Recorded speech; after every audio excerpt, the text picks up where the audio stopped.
Guys, this is Aman Kumar Patel और आज हम आपके सामने लेके आए हैं इलेक्ट्रोस्टैटिक्स का लेक्चर नंबर 2। इस लेक्चर में हम पढ़ना चाहते हैं कूलॉम इनवर्स स्क्वायर लॉ। आपको बता देना चाहता हूँ कूलॉम इनवर्स स्क्वायर लॉ जो है ये बहुत ही ज़्यादा इंपॉर्टेंट है, इसकी बोर्ड में आने की प्रोबेबिलिटी बहुत ज़्यादा होती है। ये जो कूलॉम इनवर्स स्क्वायर लॉ है ये हमारा किस पर बेस्ड है? ग्रेविटेशन नाम का चैप्टर आपने पढ़ा होगा पिछले साल 11th क्लास में। आप जब ग्रेविटेशन नाम का चैप्टर पढ़े होंगे तो वहाँ पर भी ये सेम लॉ था, बस वहाँ पर मास थे। यहाँ पे हमारे पास मास की जगह क्या आ जाएंगे? चार्जेस आ जाएंगे। तो देखिए कूलॉम इनवर्स स्क्वायर लॉ कहता क्या है? कूलॉम इनवर्स स्क्वायर लॉ कहता ये है कि हम क्या करेंगे, दुनिया में दो चार्ज है, मान लो एक चार्ज मान लो कि प्लस क्यू है और एक चार्ज मान लो कि Q1 है और एक चार्ज जो है प्लस Q2 है। मान लीजिए हमारे पास क्या है, एक चार्ज Q1 है और एक चार्ज क्या है हमारे पास Q2 है।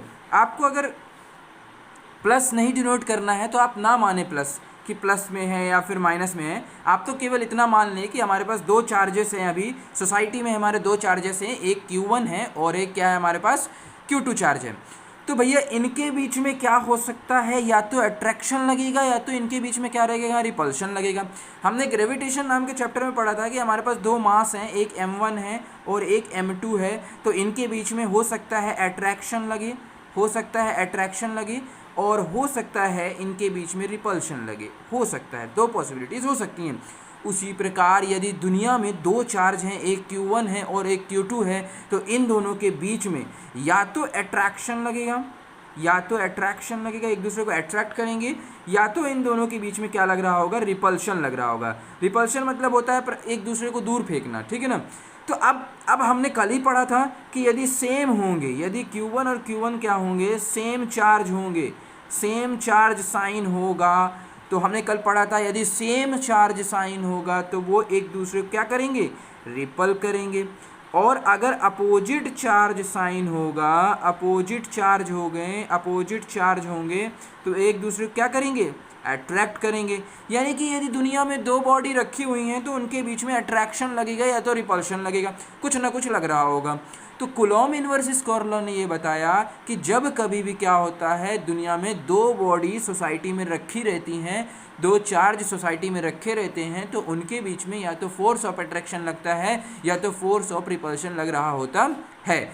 तो फोर्स ऑफ अट्रैक्शन लग रहा होता है या फिर फोर्स ऑफ रिपल्शन लग रहा होता है, अब उसके बारे में चर्चा करते हैं वो क्या होता है। तो कूलॉम इनवर्स स्क्वायर लॉ ने ये बोला था कि द फोर्स ऑफ अट्रैक्शन, देखें ध्यान से इसको देखें, the force of attraction, the force of attraction and repulsion, the force of attraction and repulsion act between two charges, act between two charges is directly proportional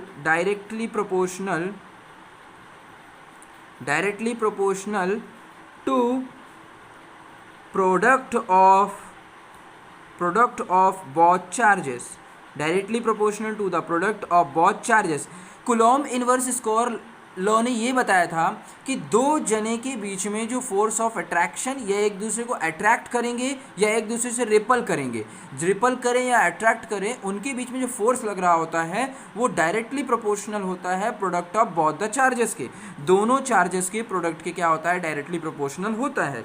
अगर दोनों charges के directly proportional होगा, अगर दोनों चार्जेस के directly proportional होगा तो हम ऐसे लिख सकते हैं कि force is directly proportional to the Q1 और Q2 के प्रोडक्ट के डायरेक्टली प्रोपोर्शनल हो जाएगा। ये हो गई हमारे पास फर्स्ट कंडीशन। फर्स्ट कंडीशन क्या हो गई, कूलॉम इनवर्स स्क्वायर लॉ की पहली कंडीशन ये हो गई कि जो फोर्स ऑफ अट्रैक्शन और फोर्स ऑफ रिपल्शन होता है वो डायरेक्टली प्रोपोर्शनल होता है product of both the charges के। दूसरी कंडीशन उन्होंने ये बताई कि जो फोर्स लग रहा होता है, force is inversely proportional, force is inversely proportional to the distance, जो डिस्टेंस होती है ना, to square of distance between both charges.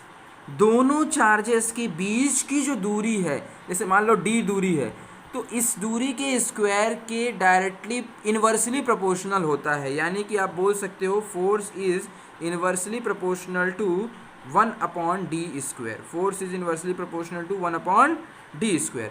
तो ये हमारे पास सेकेंड इक्वेशन हो गया।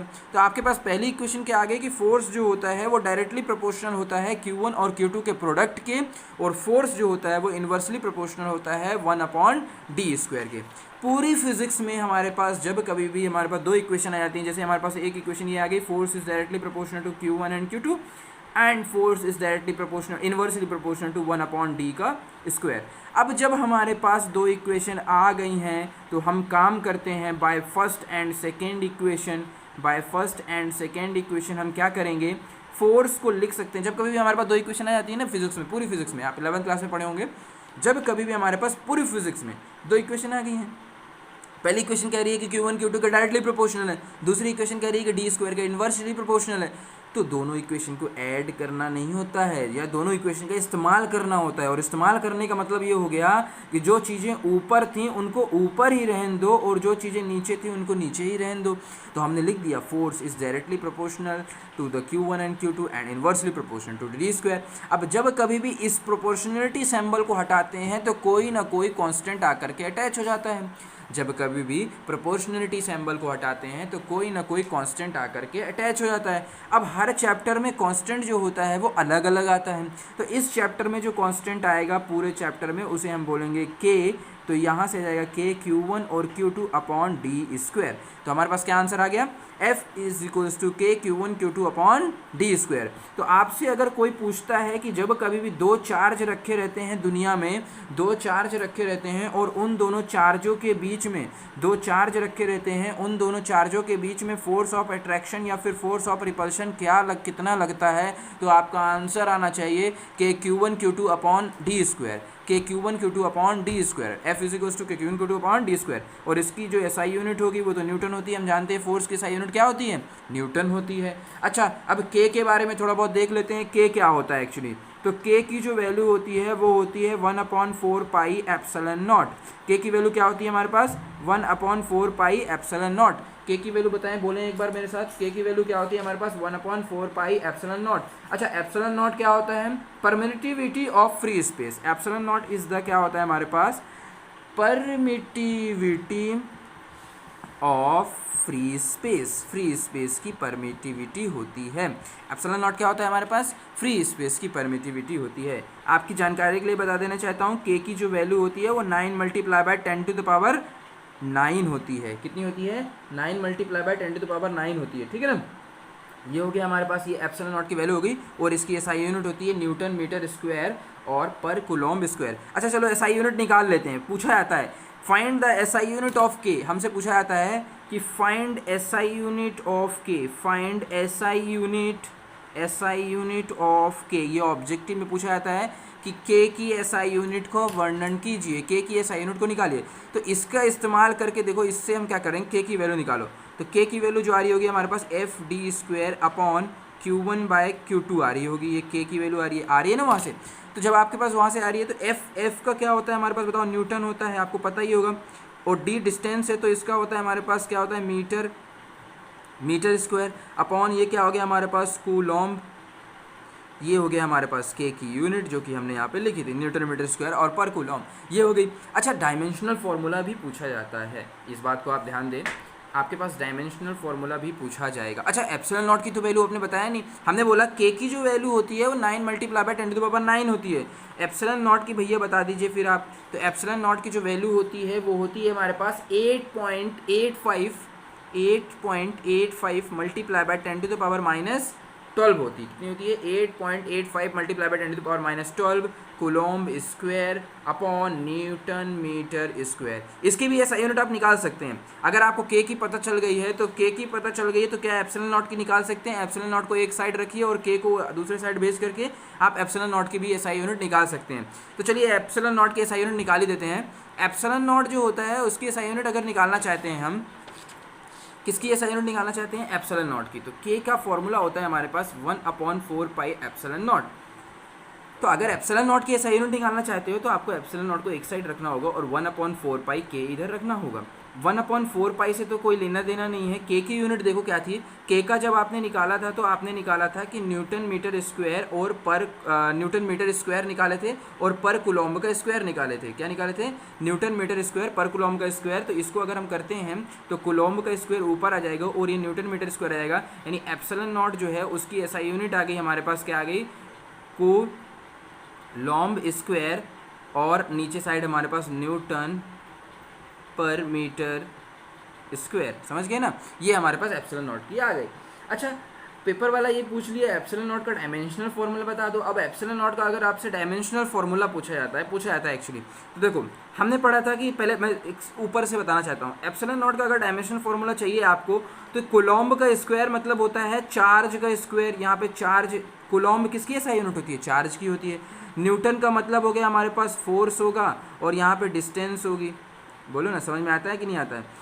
क्योंकि चार्ज जो होता है उसकी एसआई यूनिट कूलॉम्ब होती है, तो इसका मतलब कूलॉम्ब का स्क्वायर हो गया, और न्यूटन की जगह फोर्स हो गया, और मीटर की जगह हमारे पास डिस्टेंस हो गया। अब अगर एप्सिलॉन नॉट की हमें क्या करनी है, चार्ज का मतलब आवेश होता है, अगर एप्सिलॉन नॉट की हमें यूनिट निकालनी है, अगर एप्सिलॉन नॉट की हमें डायमेंशनल फॉर्मूला निकालना है तो पहले हमें चार्ज का पता होना चाहिए। तो I = Q/T होता है, आप जानते हैं। तो यहाँ से चार्ज जो होता है हमारे पास वो IT आता है, और अगर I की हम बात करें तो वो एम्पियर होती है। I करंट को एम्पियर से नापते हैं और टाइम को T सेकेंड से नापते हैं। 1 हो गया, ये चार्ज का हो गया, चार्ज का हो गया। और फोर्स का आपने पढ़ा होगा, फोर्स F बराबर क्या होता है हमारे पास? ma होता है। इसका मतलब ये होता है kg, और ये मीटर, और ये पर सेकेंड स्क्वायर। इसका मतलब इसका डायमेंशनल फार्मूला mLT में जब लिखते हैं तो m1 आता है, L1 आता है, और T-2 आता है। ये इसका हो गया, फोर्स का हो गया। और डिस्टेंस का तो आप जानते ही होंगे। तो यहाँ से अगर आप इसका लिखना चाहते हो तो इसमें चार्ज का स्क्वायर लिखना है, यानी a का स्क्वायर और t का स्क्वायर हो जाएगा। यहाँ से फोर्स का लिखना है, यानी कि अपने पास फोर्स में क्या होता है हमारे पास? बोलो, फोर्स में क्या होता है आपके पास? इसको ऐसे मत लिखो, इसको ऐसे लिखो कि AT का स्क्वायर, ठीक है ना? दोनों कंबाइन होकर के लिख लेंगे ना, क्योंकि हमारे पास चार्ज के लिखा हुआ है, ठीक है ना? एक तरह से वही चीज़ है। तो ये हो गया अपने पास। और फोर्स का हम जानते हैं, फोर्स का हमारे पास डायमेंशनल फार्मूला होता है mLT-2 होता है, और डिस्टेंस का होता है हमारे पास m0 होता है, और t भी 0 होता है, L2 होता है। जब आप इसे सॉल्व कर रहे होंगे तो आपके पास क्या आ रहा होगा? m की -1 आएगा, L का -3 आएगा, t का 4 आएगा, और a का 2 आ जाएगा। ओवरऑल सॉल्व करोगे जब आप इसे तो देखोगे जैसे a का 2 था तो a का 2 आ गया, और t का -2 नीचे साइड था तो ऊपर जाएगा तो t का 4 बन जाएगा, और m का 0 इधर है, इधर m का 1 है तो m का ऊपर जाएगा तो -1 बन जाएगा। l का यहाँ पे 1 था, और इसको काट दो, अभी कंफ्यूज होने के लिए मत लिखो। यहाँ पे कितना दिया था? l का कितना दिया था? 1 है, और l का यहाँ 2 है, तो l का टोटल 3 हो गया, तो ऊपर जाके -3 हो गया। ये एप्सिलॉन नॉट का हमारे पास डायमेंशनल फार्मूला आ गया। आपको याद होना चाहिए, it is very important, it is very important, it is very important, ये बहुत ज़्यादा इंपॉर्टेंट है। इसीलिए मैं आपको बोल रहा था कि एप्सिलॉन नॉट का यूनिट निकालना याद कर लीजिए। तो एप्सिलॉन नॉट का जब कभी पेपर में पूछेगा, जब कभी पेपर में एप्सिलॉन नॉट का पूछेगा तो हम क्या करेंगे? पहले के का फॉर्मूला याद होना चाहिए अपने को। के का फॉर्मूला होता है 1/4 पाई एप्सिलॉन नॉट। फिर जब हमें के का फॉर्मूला पता चल गया है तो वहाँ से एप्सिलॉन नॉट की वैल्यू निकाल लीजिए। एप्सिलॉन नॉट की जो यूनिट आएगी वो कर लिया हमने। फिर जब हमने एप्सिलॉन नॉट की यूनिट निकाल ली है, इसका डायमेंशनल फार्मूला निकालने के लिए इन सारी चीज़ों को पता होना जरूरी था, जो कि हमने निकाल लिया। अगर आपसे अभी तक नहीं बनता था ये सब चीज़ें तो आप थोड़ा ध्यान से इसको पढ़ लें। 11th क्लास में डायमेंशनल फार्मूला हालांकि है, बट आपको ये सब चीज़ें थोड़ा बहुत चीज़ें जो मैं लिखा रहा हूँ, it is the ABCD of the dimension formula. आप अगर शुरुआत के फर्स्ट चैप्टर में ही अगर नहीं पढ़ते हैं इसे तो आपको बहुत दिक्कत जाने वाली है। इसलिए आप इन सब के डायमेंशन फार्मूला जैसा मैं लिखने की कोशिश कर रहा हूँ आप ऐसे देखते जाएँ और समझते जाएँ, ठीक है ना? एप्सिलॉन नॉट का आपने यूनिट निकालना सीख लिया, ठीक है ना? अब देखो क्या होता है, कभी कभी क्या होता है एक्चुअली कि जैसे हमने फोर्स का जो फॉर्मूला पढ़ा है वो पढ़ा है हमने KQ1Q2/d² पढ़ा ना। लेकिन कभी कभी क्या होता है, के की वैल्यू अगर आपको पता है तो आप यहाँ के की वैल्यू लिख दीजिए। तो हमारे पास के की वैल्यू आ गई 1/4 पाई एप्सिलॉन नॉट और Q1Q2/d²। एक्चुअली होता क्या है, ये तो हमारे पास फॉर्मूला हमने याद कर ली, ये फॉर्मूला होता है, ठीक है ना? लेकिन एक्चुअली कभी कभी क्या होता है, जो मैं आपको बता रहा हूँ, अब देखिए कभी कभी क्या होता है कि जो फॉर्मूला होता है ना फोर्स का, फोर्स का जो फॉर्मूला है के Q1 Q2 upon D square, इसी को बोल सकते हैं 1/4 पाई एप्सिलॉन नॉट और Q1 Q2 upon D square. Actually होता क्या है ना कि ये फोर्स है, ये एप्सिलॉन नॉट क्या है हमारे पास, स्पेस की परमिटिविटी है, स्पेस की रिलेटिव परमिटिविटी है व्हेन मीडियम इज इंसर्टेड, है ना।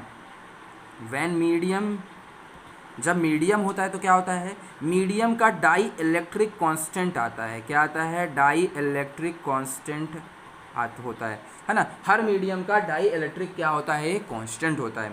तो जब कभी भी किसी मीडियम में डालने को बोले ना तो आपको फोर्स का फॉर्मूला थोड़ा सा चेंज कर देना है, उसमें डाई इलेक्ट्रिक कांस्टेंट जो होता है उसकी वैल्यू को भी आपको करना है ऐड, उसकी वैल्यू को भी आपको पुट करना है। उसकी वैल्यू को पुट करने का मतलब कहाँ पुट करेंगे, तो आपको हमेशा सीधा सा फंडा है, सीधी सी बात याद रखनी है कि जहाँ एप्सिलॉन नॉट होता है ना वहीं पर हम एक बड़ा का के ला देते हैं, यानी कि that is called dielectric constant, that is called dielectric constant. क्या ला देते हैं हम, बड़का के ला देते हैं। तो ये हमारे पास फोर्स कब है, ये फोर्स तब है जब हमारे पास कोई मीडियम है, कोई मीडियम दिया हुआ है तो उसका मीडियम का डाइलेक्ट्रिक कांस्टेंट भी हमें मल्टीप्लाई करना होता है। जब कभी भी कोई मीडियम आ जाता है तो उसका डाइलेक्ट्रिक कांस्टेंट भी हमें क्या करना पड़ता है, मल्टीप्लाई करना पड़ता है। और वो कहाँ मल्टीप्लाई होता है, एप्सिलॉन नॉट के साथ मल्टीप्लाई होता है। चलिए थोड़ा बहुत डाइलेक्ट्रिक कांस्टेंट की पर चर्चा कर लेते हैं। डाइलेक्ट्रिक कांस्टेंट जो हवा का होता है, क्या होता है, एयर का डाइलेक्ट्रिक कांस्टेंट जो होता है अप्रॉक्सीमेटली 1.000 होता है,